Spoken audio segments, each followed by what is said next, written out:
హరి ఓం.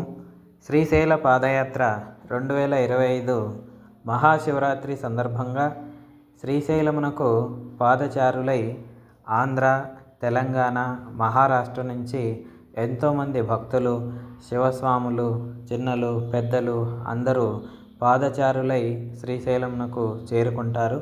కొంతమంది వాళ్ళ సొంత ఊర్ల నుంచి పాదచారులై నడుస్తూ వస్తారు శ్రీశైలానికి. కొంతమంది వెంకటాపుర అనే గ్రామము, ఆత్మకూరుకు సమీపమున వెంకటాపురం అనేటువంటి గ్రామం ఉంది. అక్కడి నుంచి పాదచారులై కొండలలో నడుచుకుంటూ శ్రీశైలమునకు వెళ్తారు. మనం ఇప్పుడు నంద్యాల జిల్లా ఆత్మకూరు సమీపంలో ఉన్నటువంటి వెంకటాపుర గ్రామం నుంచి ఎలా వెళ్ళాలి, ఏమేమి తీసుకొని వెళ్ళాలి, కావలసిన ఇన్ఫర్మేషన్ అంతా ఇక్కడ ఇవ్వడానికి ప్రయత్నం చేస్తున్నాము.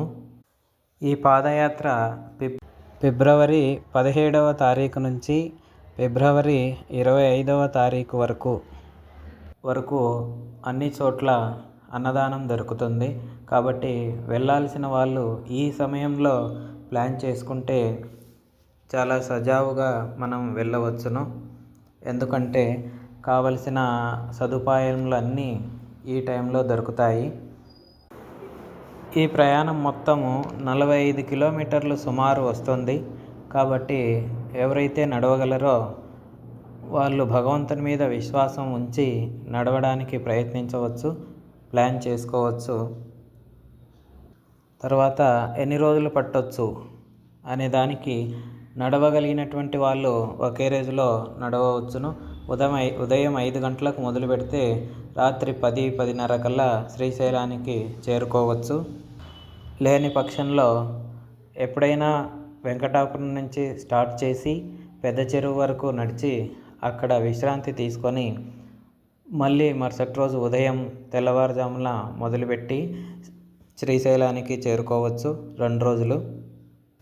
ఈ పాదయాత్రలో మనం వెంకటాపురం గ్రామం నుంచి మొదలు పెడితే మొదట గోసాయికట్ట ఆంజనేయ స్వామి, ఆ తర్వాత దర్గా, తర్వాత నాగలూటి చెంచుగూడెం, ఆ తర్వాత నాగలూటి భద్రకాళి సమేత వీరభద్రస్వామి, అక్కడే కావలి బసవన్న మండపం, 2 కోనేర్లు, తర్వాత 3 గోపురాలు, తర్వాత పెద్ద చెరువు, కోరికల కోన, కచ్చుల కోన, సీతమ్మ బావి, భీమును కొలను, కైలాస ద్వారము, హటకేశ్వరము, సాక్షి గణపతి మీదుగా మనం శ్రీశైలం చేరుకోవచ్చు.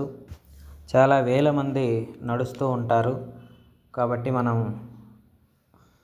ఏ భయము లేకుండా సంతోషంగా ఈ పాదయాత్ర చేయవచ్చును. ఇక్కడ మనం గమనించాల్సిన విషయం ఏమిటంటే అనవసరమైనటువంటి లగేజీ తీసుకోకుండా ఉంటే మేలు.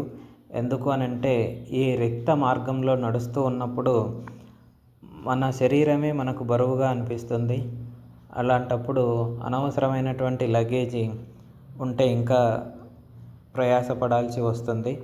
కాబట్టి ఏదైనా ఎక్స్ట్రా లగేజీ మనం శ్రీశైలంలో వాడుకోబోతున్నది ఏదైనా ఉంటే బస్సులకో కొరియర్ ద్వారా మనం పంపించవచ్చును ముందుగానే శ్రీశైలానికి.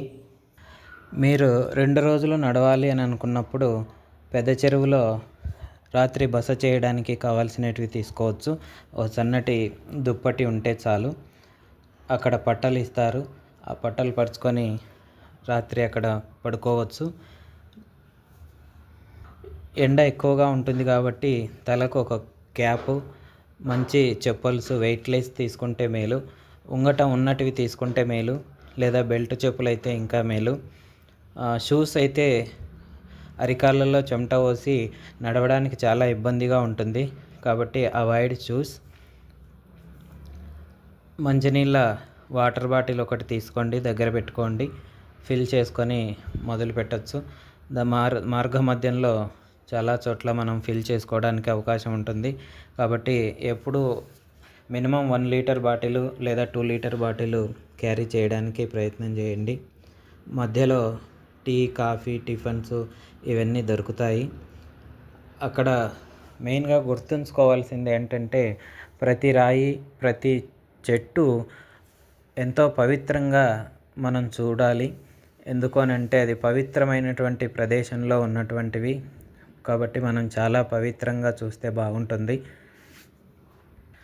ప్రయాణం అంతా మౌనంగా శివ ధ్యానంలో మనం నడిస్తే ఇంకా చాలా మంచిది.